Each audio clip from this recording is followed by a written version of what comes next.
అందరికీ నమస్తే అండి. నేను మొన్నసారి చేసినది ఫస్ట్ వీడియో. నేను ఇప్పుడు వేయవేది క్రోషియా వర్క్ అనమాట.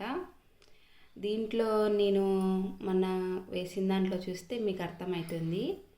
ఒకసారి చూడాలనుకుంటే నా వీడియోస్లో చూడండి.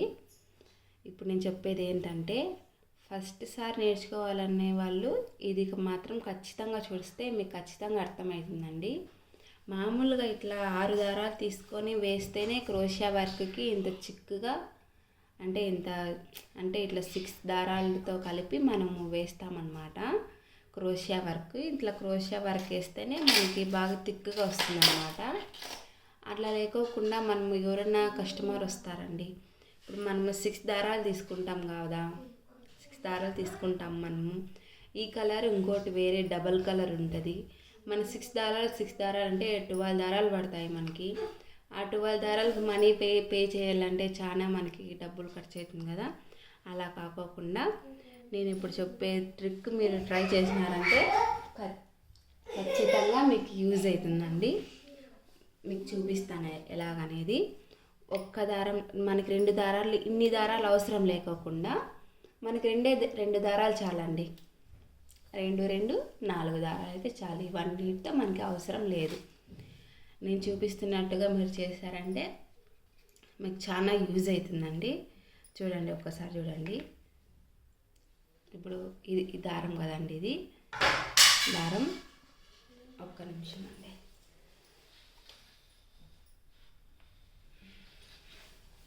ఇది దారం కదండి.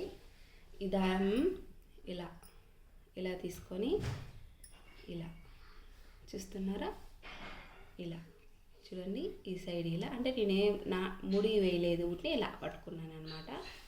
ఈ సైడ్ కూడా అంతే, ఇలా ఈ సైడ్ కూడా ముడి ఏం వేయలేదు, ఉంటే ఇలా 2 సైడ్స్ ఇలా పట్టుకొని, అంటే థర్డ్ స్టెప్ వేసాం కదా. థర్డ్ స్టెప్ వేసింది మనము ఇలా చూడండి. నా చేతిలో ఎక్కడ వచ్చాయి 3 వచ్చాయి కదా. పైంది ఇలా, కిందకి ఇలా పట్టుకున్నాం కదా. ఇలా పట్టుకునేటివి చూడండి, ఎంటీవి ఉంటాయి కదా దారాలు, మన ఇంట్లో వేస్ట్ అయిపోయిన పడేయకోకుండా ఇలా పెట్టుకోవాలన్నమాట. ఇట్లా 1 2 3 ఇలా హోల్ చేసాం కదండి. ఇప్పుడు ఇట్లా హోల్ చేసాలకు మనకి ఇలా వస్తుందన్నమాట. ఇలా వస్తుంది కదండి. ఈ దారం అనేది మనము వెనక్కి తీసుకోవాలన్నమాట. చూస్తున్నారా, ఇది చూస్తారా, ఈ దారం ఫస్ట్ మనకి ఇలా ఉందండి. ఇలా ఉంది మనకి. ఇది రౌండ్ షేప్లో ఉంది కదా. ఈ షేప్లో నుంచి మనము రెండో దారాన్ని మనం ఇలా తీసుకోవాలన్నమాట. ఇలా తీసుకుంటే మనకి 3 పోగులతో దారం వచ్చేస్తుంది అనమాట. చూసారా, మనం ఎంత లాగలిగితే అంత ఇలా లాగేసుకొని మనము మళ్ళీ రౌండ్గా చుట్టేసుకోవాలన్నమాట. చూడండి, ఇలా. అది ఎంతవరకు అంటే మనం ఎంత తీసుకుంటామో అంత. ఇప్పుడు మళ్ళీ చూడండి, ఇప్పుడు ఇక్కడికి దారం అయిపోయిందండి. మళ్ళీ ఒకటే వస్తుంది మనకి. మనము అప్పుడు ఏం చేయాలి, మనకి 3 స్టెప్పులు చూడండి. ఇక్కడ 3 స్టెప్స్ వచ్చిందనమాట దారం మనకి. ఇప్పుడు ఇక్కడ చూడండి 1 స్టెప్ వచ్చింది. మనకు 3 స్టెప్స్ రావాలంటే ఏం చేయాలి చూడండి. ఇది హోల్ ఉంది కదా, ఈ హోల్లో నుంచి దారం అనేది ఇలా తీయాలి. ఎలా తీస్తే మీకు 3 స్టెప్స్లో దారం వస్తుంది. 3 స్టెప్స్ దారం వచ్చింది కదా. ఇట్లా చూస్తున్నారా, బాగా కనిపిస్తుంది కదా. ఇలా మనము సగం దారం లాగా చుట్టుకోవాలన్నమాట. 2 దారాలు చుట్టుకొని ఎన్ని కలర్స్ ఉంటే అన్ని కలర్స్ మనము చుట్టుకోవచ్చు. చుట్టుకొని మనము వర్క్ అనేది మొదలు పెట్టచ్చు.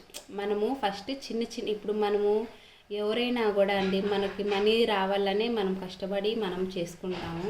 ఇట్లా చిన్న ట్రిక్స్ ఉపయోగిస్తేనే కదండి మనకి 5 రూపాయలు ఎంతో కొంత మిగులుతుంది. ఈ చిన్న టిప్స్ ఖచ్చితంగా పాటించాలండి. పాటించకపోతే మనకి ఏమి మిగలదన్నమాట. చూడండి, ఇలా. దీంతో ఏముందిలే, ఏం కాదు అని అనుకోవద్దు.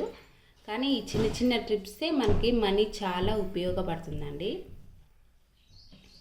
చూడండి, ఇలా మీకు పదే చూపిస్తున్నాను. ఇలా మరికొన్ని వీడియోస్ చేయాలంటే మీరు నాకు చాలా సపోర్ట్ ఉండాలండి. మీరు చాలా సపోర్ట్ ఉన్నారంటే నేను ఇంకా మరిన్ని వీడియోస్ చేయగలుగుతాను. ఇది మనం ఏదైనా కూడా అండి ఫస్ట్ నుంచి మనం నేర్చుకుంటేనే ఏదైనా కూడా మనం ముందుకు పోగలము. అంతేగాని ఫస్ట్ రావడంలోనే మనం డిజైన్ చేస్తే మనకి ఏది రాదు కదండి. పెద్దోళ్ళు అంటారు కదా, బావిలో ఒకటేసారి పడితేనే ఈత రాదు, నేర్చుకోవాలా అని. అట్లా చిన్న చిన్నవి మనం పెద్దోళ్ళు చెప్పేది విని మనం ఫాలో అయితేనే అవి వస్తాయన్నమాట. ఇలా అండి, ఇలా 2-3 మనం చేసుకున్నామంటే ఖచ్చితంగా మీకు చాలా యూజ్ అవుతుంది. అంతే, మనకి ఎంత అవసరమైతే అంత చుట్టుకోవచ్చండి. అట్లా చుట్టుకునేది అయిపోతానే ఇట్లా తీసేసేది అనమాట. ఇలా ఇంకో ఎంటీ దారానికి మనం చుట్టుకోవాలన్నమాట. 2 ఎంటీ దారాలకు చుట్టుకున్న తర్వాత ఈ 2 జాయిన్ చేసిన తర్వాత మనము ఇలా ఇలా ఇలా జాయిన్ చేసిన తర్వాత మనము డిజైన్ ప్రాక్టీస్ చేయాలన్నమాట. అలా ప్రాక్టీస్ చేస్తే మనకు ఖచ్చితంగా వస్తుందండి. ఇలానే మీరు ఇంకా నాకు సపోర్ట్ చేస్తూ చిన్న చిన్న ట్రిక్స్తోనే మనం నేర్చుకోవచ్చండి. ఒకటేసారి రావాలంటే ఎవరికీ రాదు. నేను ఎంతో కష్టపడి నేను కూడా నేర్చుకున్నాను. అది ఎందుకంటే ఒకటేసారి చెప్పేస్తే మీకే అర్థం కాదు, అంటే నాకు చెప్పినానని ఫీలింగ్ నాకు కూడా కలగదు. అందుకనే నేను రోజుకి ఒక వీడియో నేను చేసి పెట్టుంటాను. మీకు నచ్చితే ఒకసారి నా వీడియోస్లలోకి పోయి చూడండి, కంపల్సరీగా నచ్చుతుంది. నచ్చితే మీకేమైనా కొంచెం డౌట్ ఉంటే నాకు కామెంట్ రూపంలో చెప్పండి, నేను దాని ప్రకారమే వేస్తానన్నమాట. ఇదిగో చూడండి, ఇలా ఇది క్రోషియా వర్క్తోనే వేసింది. అంటే ఇట్లా చిన్న చిన్నగా మొదలు పెడదామని నేను ఇలా చెప్తున్నాను అనమాట. అంటే నేర్చుకొని వాళ్ళు కూడా మనకి ప్రాక్టీస్తో నేర్చుకోవాలని నాకు ఉండే ఒపీనియన్ అండి అది. సరే అండి, మళ్ళీ నెక్స్ట్ వీడియోలో కలుసుకుందాం. థ్యాంక్ యూ అండి, బాయ్.